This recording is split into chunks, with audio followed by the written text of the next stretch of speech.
Good morning student. आज हम पढ़ेंगे मुगल कालीन साहित्य का विकास। मुगल कालीन साहित्य के विकास के बारे में थोड़ा सा हम पहले पढ़ चुके थे। इससे पहले जो वीडियो था उसमें हम मुगल कालीन साहित्य के बारे में मैंने आपको थोड़ा सा बताया था। अब उसी टॉपिक को हम कंटिन्यू करेंगे।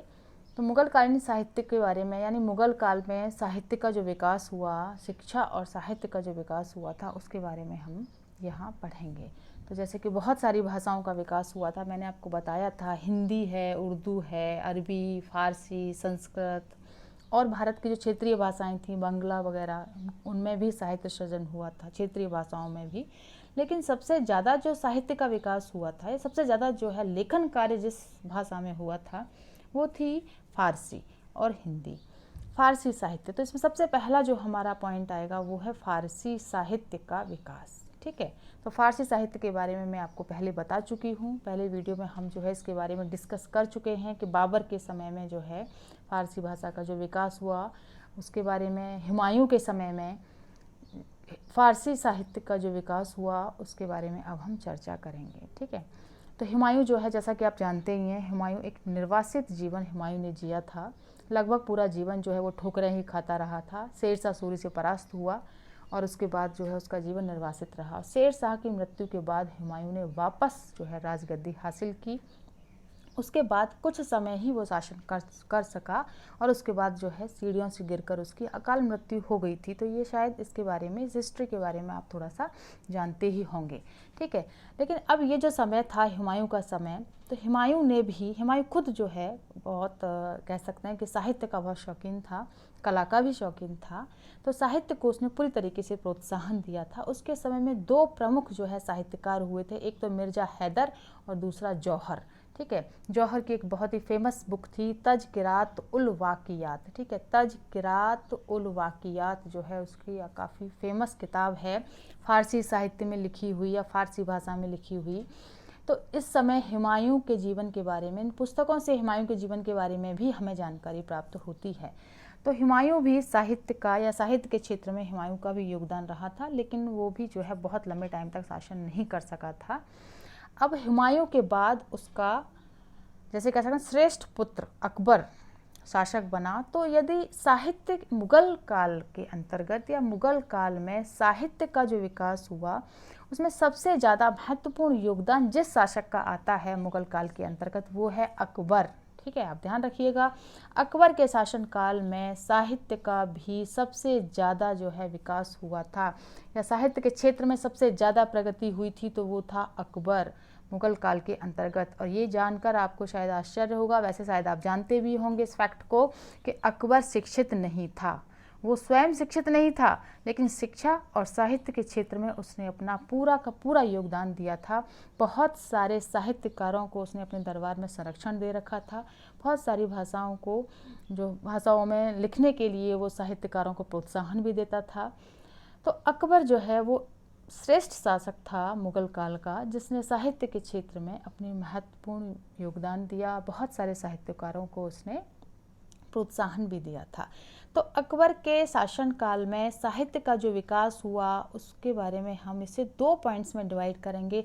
सबसे पहला, यानी अकबर के शासनकाल में जिस साहित्य का विकास हुआ था, बहुत सारी भाषाओं का विकास हुआ था, ऐसा नहीं है कि सिर्फ फारसी में ही लिखा गया था। साहित्य सृजन फारसी में ही हुआ, हिंदी में भी लिखी गई थी, कुछ संस्कृत में भी लिखी गई थी, कुछ क्षेत्रीय भाषाओं में भी लिखी गई थी, क्योंकि लेकिन अभी हम सिर्फ फारसी साहित्य के बारे में ही पढ़ रहे हैं। तो अभी हम जो है फारसी साहित्यकार और फारसी रचनाओं के बारे में ही चर्चा करेंगे। तो अकबर के शासनकाल में जिन रचनाओं को या जो साहित्य सृजन हुआ था, उसे दो पार्ट्स में डिवाइड किया जाता है। पहला है मौलिक रचनाएं और दूसरा था प्रसिद्ध ग्रंथों के अनुवाद। ठीक है, ध्यान दीजिएगा। सबसे पहला जो है, हम साहित्य का जो विकास हुआ अकबर के शासनकाल में, उसे दो पार्ट्स में डिवाइड करते हैं। पहला है मौलिक रचनाएं, यानी कि जो साहित्यकारों ने स्वयं ने लिखी थी, वो थी मौलिक रचनाएं।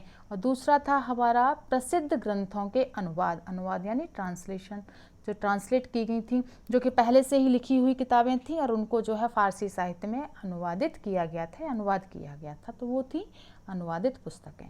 तो हम पहला पॉइंट हम जो है डिस्कस करेंगे मौलिक रचनाएं। ठीक है, अकबर के शासनकाल में जो है मौलिक रचनाएं जो लिखी गई उनके बारे में। तो उसमें कुछ ऐतिहासिक रचनाएं थीं तो ऐतिहासिक रचनाओं में अकबर के शासनकाल की सबसे प्रमुख किताब, बहुत सारी किताबें थी, ले बहुत सारी प्रमुख किताबें थी, ऐसा कोई स्पेशली एक नहीं थी।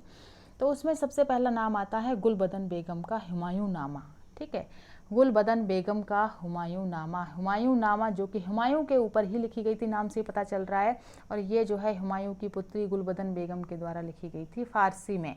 तो इससे हमें पता तो हुमायूं के बारे में चलता है, लेकिन ये लिखी अकबर के शासनकाल में थी। तो ये भी एक महत्वपूर्ण ऐतिहासिक रचना है जो कि हुमायूं के इतिहास के बारे में जानकारी प्रदान करती है। ठीक है, दूसरा था हमारी अब्बास खां सारवानी। ठीक है, अब्बास खां सारवानी ये राइटर का नाम है, लेखक का नाम है। फारसी में लिखी गई पुस्तक थी तारीख ए शेर शाही।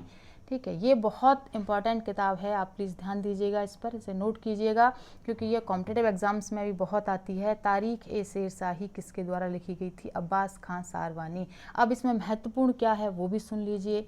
इसमें महत्वपूर्ण ये है कि तारीख ए शेर शाही एकमात्र पुस्तक है जो शेर शाह के इतिहास के बारे में जानकारी प्रदान करता है। ठीक है, शेर शाह के इतिहास को जानने में मात्र यही एक पुस्तक है जिससे हमें शेर शाह के इतिहास की जानकारी मिलती है, शेर शाह के प्रशासनिक कार्यों की जानकारी मिलती है, शेर शाह की विजयों की जानकारी मिलती है।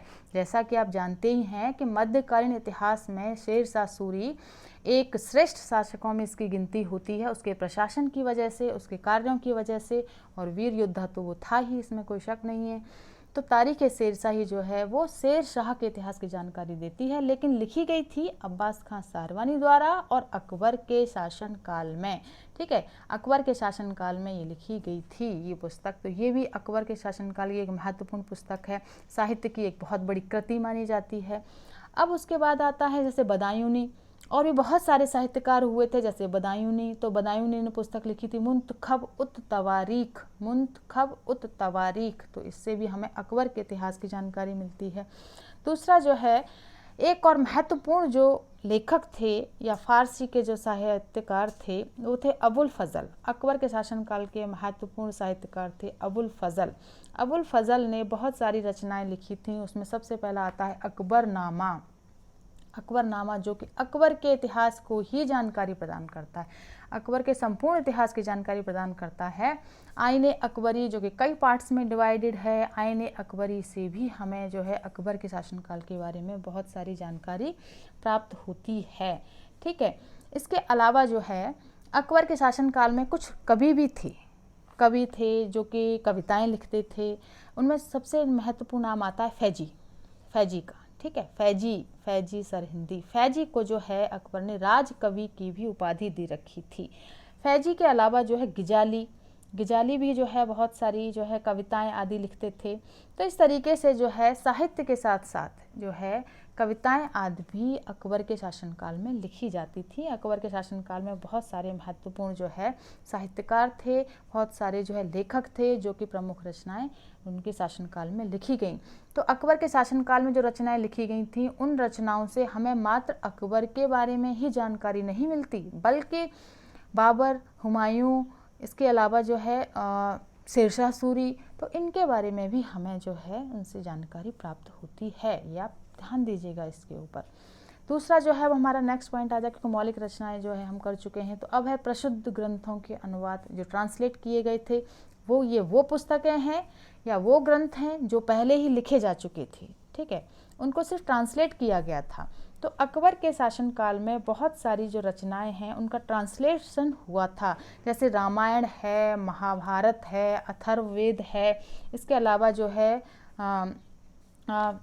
पूरी तरीके से जो है ऐसे भी बहुत सारे जो है कवि लेखक थे जिन्होंने जो है इन रचनाओं को ट्रांसलेट किया था। उनके नाम आते हैं फैजी है, बदायूं, अब्दुल रहीम, बहुत सारे कवि और लेखक हैं। अभी हम इसको एक्सप्लेन करेंगे। तो इस तरीके से जो है ऐसी बहुत सारी रचनाएं थी। इवन जो है बाइबल का भी अनुवाद किया गया था। इसके अलावा जो है पूरी तरीके से कुरान का भी फारसी में अनुवाद किया गया था। तो ऐसे बहुत सारी रचनाएं थी जिनका अनुवाद किया गया था फारसी भाषा में, जो कि पहले किसी अन्य भाषा में लिखी हुई थी, या ये रचनाएं जो है किसी और अन्य भाषा में ही लिखी हुई थी। तो आप ये ध्यान दीजिए इस पर।